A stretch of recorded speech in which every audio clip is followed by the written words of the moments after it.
నమస్తే welcome to A1 TV Telugu news updates చూద్దాం. విశాఖలో నిర్వహించిన సిఐఏ పెట్టుబడి సదస్సు రాష్ట్ర అభివృద్ధికి కీలక మైలురాయిలుగా నిలుస్తుందని ఎంపీ కేశినేని శివనాథ్ తెలిపారు. ఒకే ప్రాంతానికి పరిమితమయ్యే పెట్టుబడుల ధోరణి నుండి బయటపడుతూ అన్ని జిల్లాలకు అభివృద్ధి విస్తరించేలా ఈసారి సమ్మిట్ రూపకల్పన అయిందని అన్నారు. పరిశ్రమలు, ఐటీ, స్టార్టప్లు, వ్యవసాయ అనుబంధ రంగాలు వీటన్నిటికీ భారీ ప్రతిపాదనలు రావడం రాష్ట్ర పురోగతికి ఎంతో శుభసూచకమన్నారు. జిల్లాలో పరిశ్రమలు వస్తే స్థానిక యువతకు ఉపాధి ప్రత్యక్షంగా లభిస్తుందని, వలసలు తగ్గుతాయని చెప్పారు. ప్రస్తుతం ప్రభుత్వం అందిస్తున్న పారదర్శక విధానాలు పెట్టుబడిదారుల్లో నమ్మకాన్ని బలపరిచాయని పేర్కొన్నారు. ఈ వేగం కొనసాగితే 4 ఆంధ్రప్రదేశ్ దేశవ్యాప్తంగా పెట్టుబడుల హబ్ గా మారే అవకాశాలు ఉన్నాయని విశ్లేషించారు. గౌరవ ముఖ్యమంత్రి నారా పెట్టుబడులు రాబోతున్నాయి. సుమారుగా 16,50,000 ఉద్యోగాలు కూడా ఆ పెట్టుబడుల వల్ల ఆంధ్రప్రదేశ్ రాష్ట్రానికి వస్తున్నాయి. ఈ సదస్సు విశాఖపట్నంలో జరిగినా కూడా ఆంధ్రప్రదేశ్ రాష్ట్రం అంతా కూడా ఈ పెట్టుబడుల వెలువ వచ్చింది. జగన్ పాలన అరాచక పాలన అయితే చంద్రబాబు గారి పాలన అభివృద్ధి పాలన. కొంతమంది వ్యక్తులు గూగుల్ మేము తెచ్చాం, పరిశ్రమ మేము తెచ్చామని సిగ్గులేని మాటలు చెప్పి జీవితంలో వీళ్ళు మారరు. వెళ్లిపోయిన ఎన్నో పరిశ్రమలు మళ్లీ ఆంధ్రప్రదేశ్ రాష్ట్రానికి వస్తున్నాయి. ఇప్పుడు వచ్చిన పెట్టుబడులన్నీ కూడా ముందు పరిశ్రమల స్థాపనకు ముందు అడుగు వేస్తాయి. కాబట్టి గౌరవ ముఖ్యమంత్రి నారా చంద్రబాబు నాయుడు గారి కృషి, లోకేష్ గారి కష్టం ఈ యొక్క సిఐఐ సదస్సు. కాబట్టి నెల్లూరు ప్రభుత్వ పాఠశాలలను పరిశీలించిన మంత్రి నారాయణ వైసీపీ ప్రభుత్వ హయాంలో విద్యారంగం పూర్తిగా పతనమైందని తీవ్ర ఆగ్రహం వ్యక్తం చేశారు. పాఠశాలల్లో మౌలిక సదుపాయాలు లేకపోవడం, గదుల పరిస్థితి దారుణంగా మారడం, శౌచాలయాల కొరత, తాగునీటి సమస్యలు ఇవి అన్ని గత ప్రభుత్వ నిర్లక్ష్యానికి నిదర్శనమని పేర్కొన్నారు. స్కూళ్లలో విద్యార్థుల సంఖ్య పడిపోవడం కూడా ప్రభుత్వ వైఫల్యమేనని అన్నారు. ప్రస్తుత ప్రభుత్వం ప్రతి పాఠశాలను మోడల్ స్కూల్ గా మార్చేందుకు ప్రణాళికలు సిద్ధం చేస్తుందని తెలిపారు. డిజిటల్ క్లాస్ రూమ్స్, ఉపాధ్యాయుల నియామకాలు, పరిశుభ్రత ఇవి అన్నిటికీ అత్యంత ప్రాధాన్యతగా తీసుకుంటామని ప్రకటించారు. పిల్లల భవిష్యత్తు కోసం ప్రభుత్వం తీసుకుంటున్న నిర్ణయాలు త్వరలో ఫలితాలు ఇస్తాయని నారాయణ నమ్మకం వ్యక్తం చేశారు. దాన్ని డెవలప్ చేసి ఓపెన్ చేసాం. నేను చదివిన elementary school 1 to 5 oriented economic school Arunapuram, దాన్ని కూడా క్లోజ్ చేసేసింది. అంటే గత ప్రభుత్వం స్కూల్స్ క్లోజ్ చేయటమే కానీ డెవలప్ చేస్తామని ఉద్దేశం లేదు. అయితే ఎలక్షన్స్ ముందు విఆర్ఐ స్కూల్ని వెంటనే ఓపెన్ చేస్తానని చెప్పాను. మాట ప్రకారం దాన్ని చక్కగా ఒక ఇంటర్నేషనల్ స్టాండర్డ్లో దాన్ని డెవలప్ చేసి ఓపెన్ చేశాం.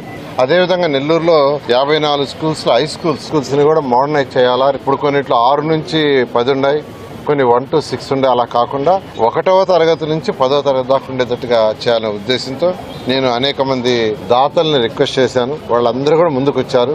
వేమిరెడ్డి ప్రభాకర్ రెడ్డి గారు ఆర్ఎస్ఆర్ స్కూల్ తీసుకున్నారు. డిఎస్ఆర్ సుధాకర్ రెడ్డి వాళ్ళు మూలాపేట స్కూల్ తీసుకున్నారు. ఒక స్కూల్ నుంచి ఎంపీ పేద మస్తాన్ రావు గారు తీసుకున్నారు. మరొక స్కూల్ ఏఎంఆర్ గారు తీసుకున్నారు. జిగ్మా అనే కంపెనీ వాళ్ళు వాళ్ళొక స్కూల్ తీసుకున్నారు.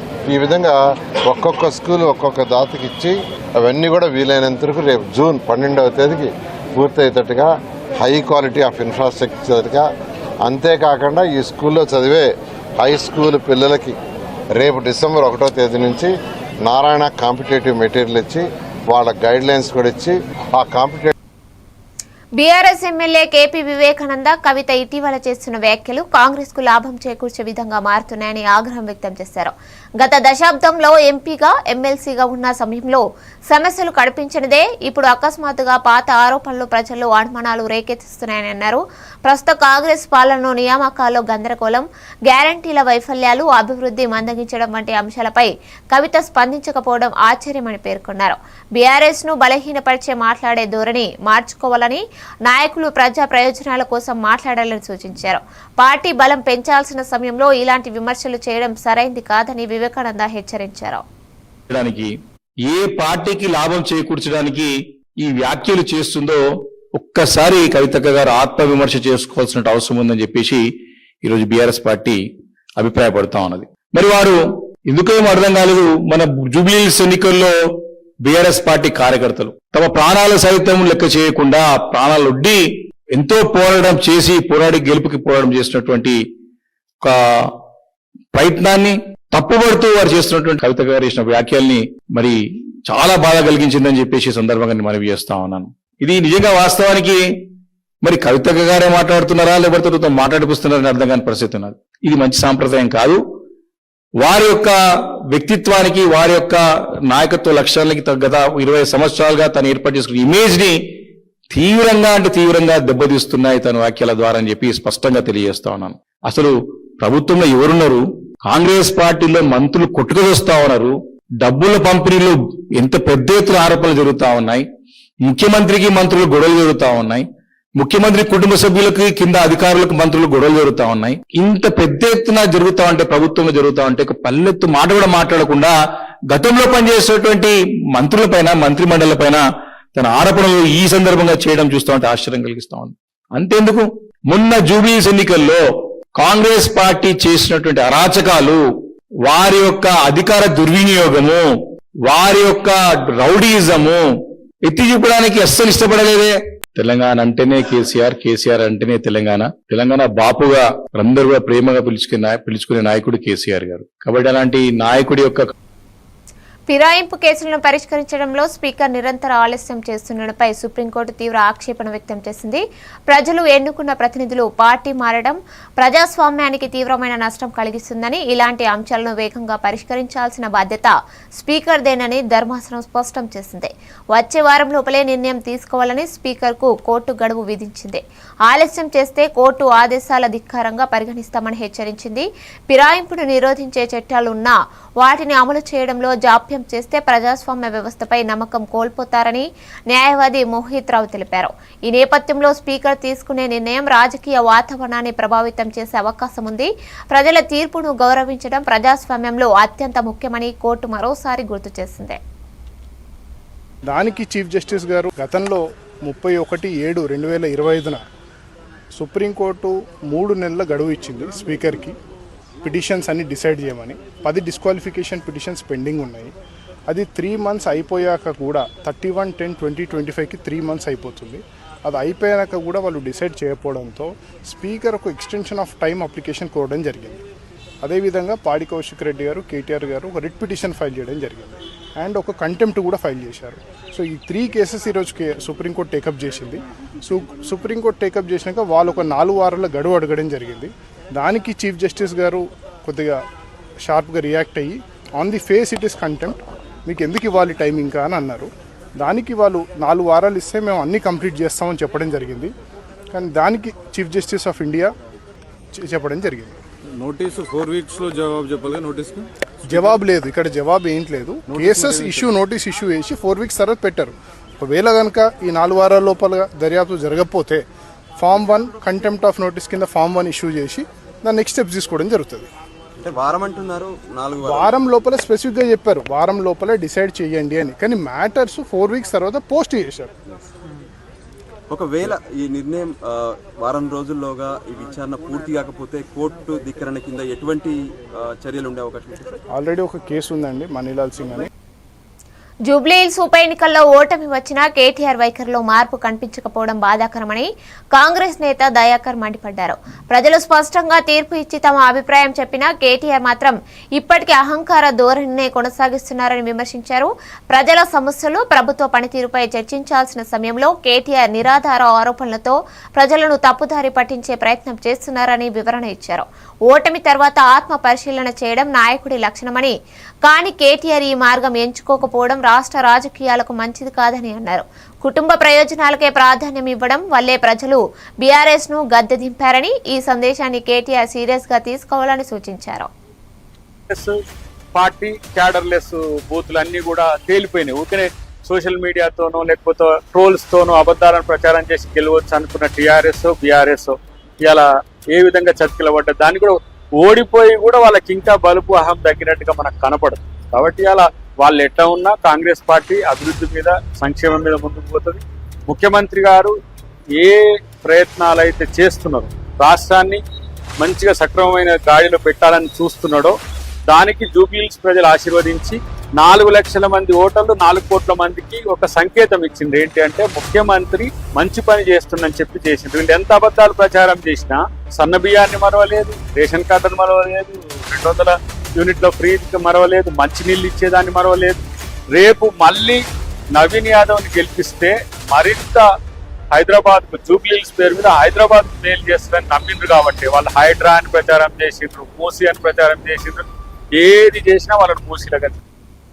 ఎన్నికల సంఘం నిష్పక్షపాతంగా వ్యవహరించాల్సిన అత్యున్నత సంస్థ అయినా ప్రస్తుత పరిస్థితిలో ఇది బీజేపీకి అనుకూలంగా పనిచేస్తుందని భావన ప్రజల్లో పెరుగుతుందని మంత్రి పొన్నం ప్రభాకర్ ఆరోపించారు.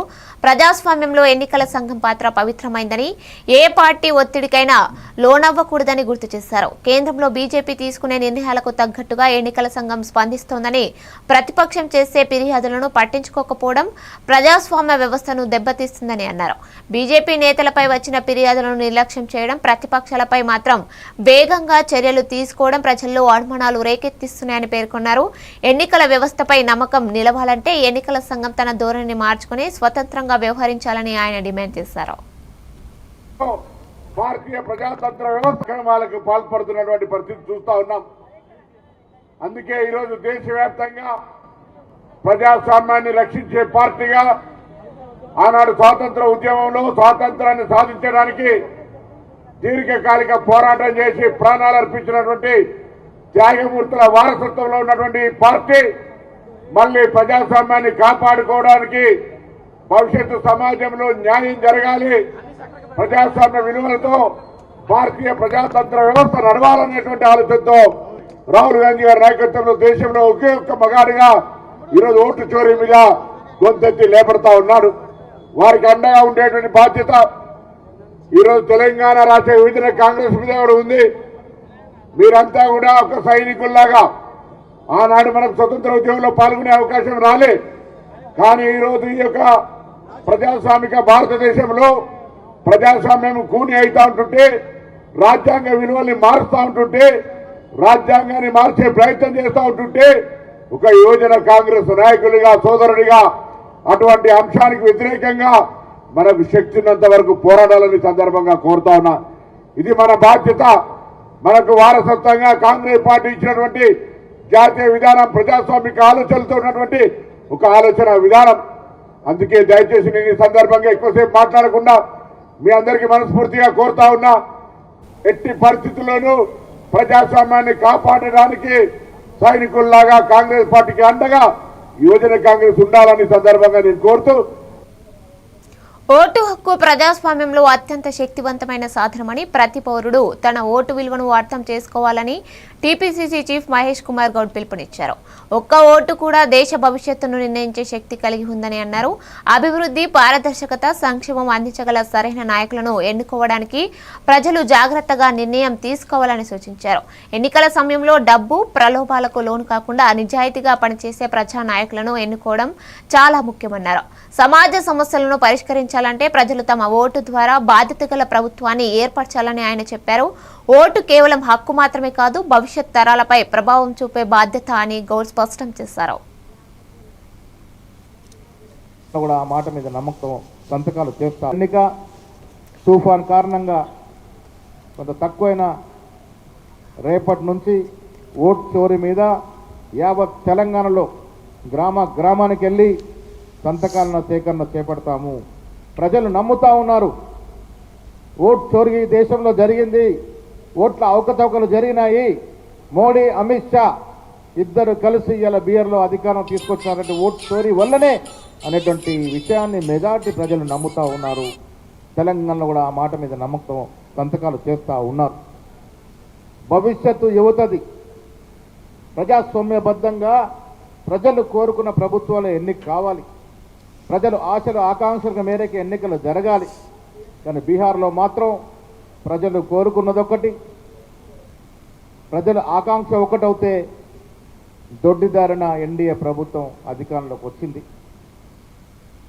జగన్ పాలనలో పారిశ్రామికవేత్తలు రాష్ట్రం వదిలి వెళ్లారన్న అభియోగం పూర్తిగా అబద్దమని మాజీ మంత్రి గుడివాడ అమర్నాథ్ తీవ్రంగా ఖండించారు. నిజంగా ఇబ్బందులు ఉంటే హెరిటేజ్ కంపెనీకి మా పాలనలో సమస్యలు ఎందుకు రాలేదో చంద్రబాబు సమాధానం చెప్పాలని ఆయన ప్రశ్నించారు. తమ ప్రభుత్వ కాలంలో గొప్ప కంపెనీలు పెద్ద ఎత్తున ఎంఓయూలు చేసుకున్నాయని, పారిశ్రామిక వాతావరణం పెట్టుబడులకు అనుకూలంగా ఉందని గుర్తు చేశారు. నిన్న జరిగిన విశాఖ పెట్టుబడుల సదస్సులో పెట్టుబడిదారుల హాజరు ప్రభుత్వం పనితీరుపై నమ్మకాన్ని చాటుతోందన్నారు. పాడి రైతులకు అమూల్ ప్రాజెక్టు పెద్ద సాయం చేసిందని, లక్షల కుటుంబాలు లాభపడ్డాయని పేర్కొన్నారు. పారిశ్రామికవేత్తలు పారిపోయారన్న ఆరోపణలు రాజకీయ ప్రయోజనాల కోసమే చేస్తున్న ప్రచారమని, ఇందుకు ప్రజలు మరికొద్ది రోజుల్లో తగిన సమాధానం ఇస్తారని అమర్నాథ్ అన్నారు. చిత్తూరు ప్రాంతం వారి మదరు గతంలో మంత్రిగా పనిచేశారు ఈ రాష్ట్రానికి. అంటే రిలయన్స్ ఏదైనా సంస్థ విశాఖపట్నంలో ఆంధ్రప్రదేశ్ లో పెట్టడానికి వస్తే ఆయన గుజరాత్ నుంచి మహారాష్ట్ర నుంచి పారిపోయి వచ్చినట్ట. అది ఇది విస్తరణ అంటారు దీన్ని. వాళ్ళు చేస్తే విస్తరణ, మేము చేస్తే వెళ్ళిపోవడం.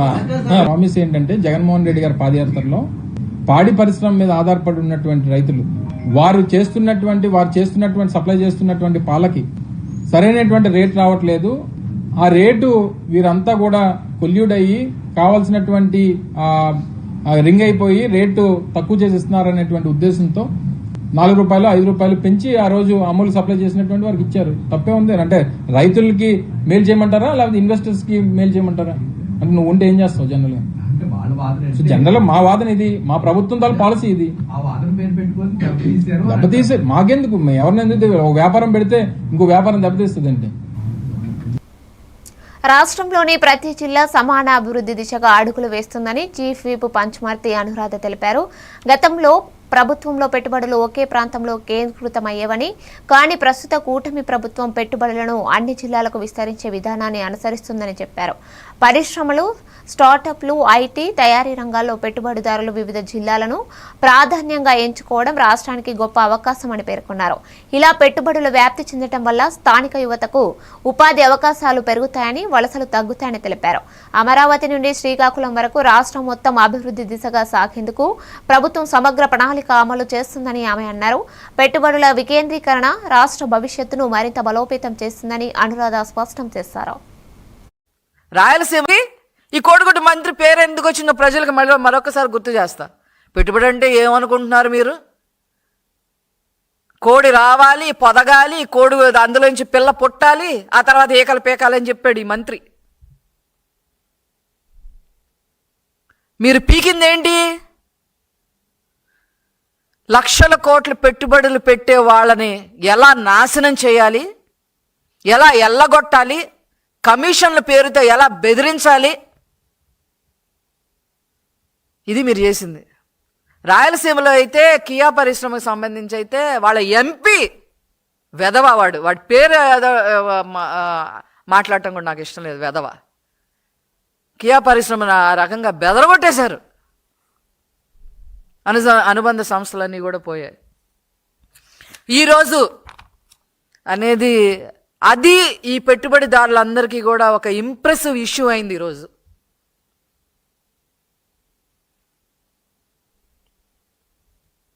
ఈ రకంగా పెట్టుబడులన్నీ తీసుకొచ్చినందుకు మరొక్కసారి రాష్ట్ర ప్రజల తరఫున మేమందరం కూడా నారా చంద్రబాబు నాయుడు గారికి, లోకేష్ గారికి ప్రత్యేకంగా కృతజ్ఞతలు తెలియజేస్తూ నేను సెలవు తీసుకుంటున్నాను. Thank you. వైసీ హయాంలో ఏమొచ్చినాయి? పరకమణి హుండీ అక్రమాలపై విచారణ సాగుతున్న సమయంలో కీలక సమాచారం బయటపడుతుందనే భయం సతీష్ హత్యకు ప్రధాన కారణమని మంత్రి పార్థసారథి వెల్లడించారు. అమరావతిలో జరిగిన మీడియా సమావేశంలో మాట్లాడుతూ సతీష్ ప్రాణాలు తీసిన వారు చాలా ప్రణాళికలతో ఈ ఘాతుకాన్ని జరపాలని అన్నారు. గతంలో జరిగిన వివేక హత్య కేసులో కూడా ఇలాంటి పద్ధతే అనుసరించారని గుర్తు చేశారు.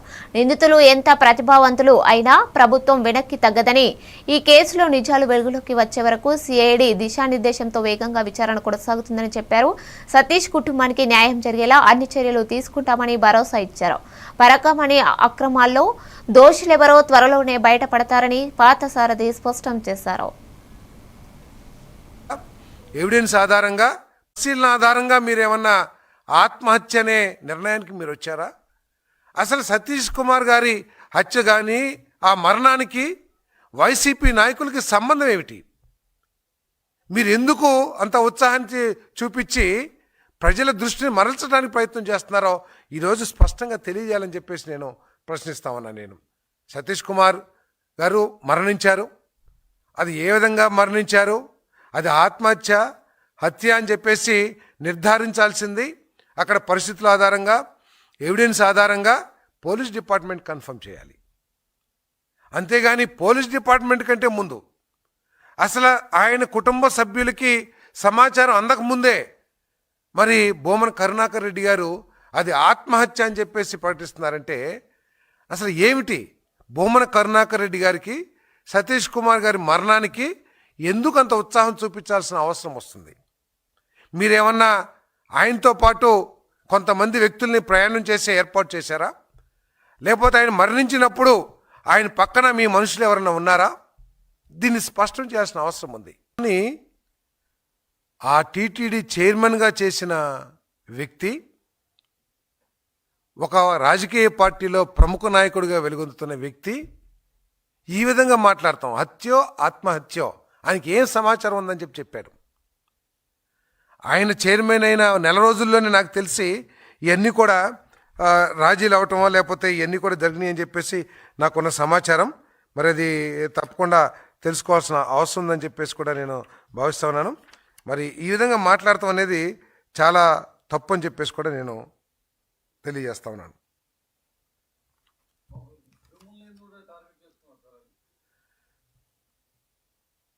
అంటే వాళ్ళకి తిరుమల మీద ఎటువంటి నమ్మకం, గౌరవం, భక్తి భావాలు ఉన్నాయో ఈ వ్యవహారాలని నెయ్యి. నెల్లూరు జిల్లాలో సోమవారం రాత్రి ప్రారంభమైన భారీ వర్షాలు పలు ప్రాంతాల్లో ఇబ్బందులను సృష్టించాయి. గుంటూరు, ఇందుకూరుపేట, దుత్తలూరు, మర్రిపాడు, ఆత్మకూరు, కావలి ప్రాంతాల్లో వర్షపాతం కొనసాగగా కొన్ని చోట్ల రహదారులు నీట మునిగాయి.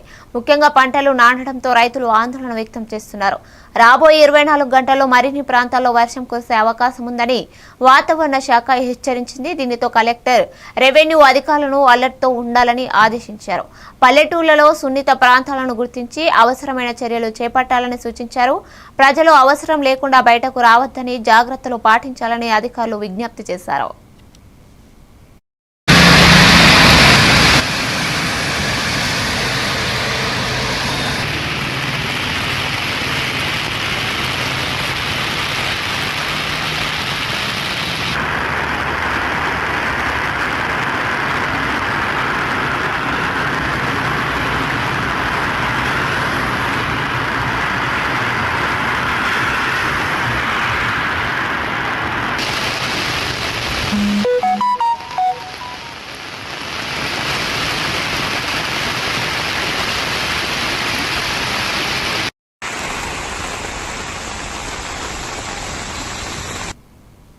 ఇవి అప్డేట్స్ చూస్తూనే ఉండండి A1 టీవీ తెలుగు న్యూస్.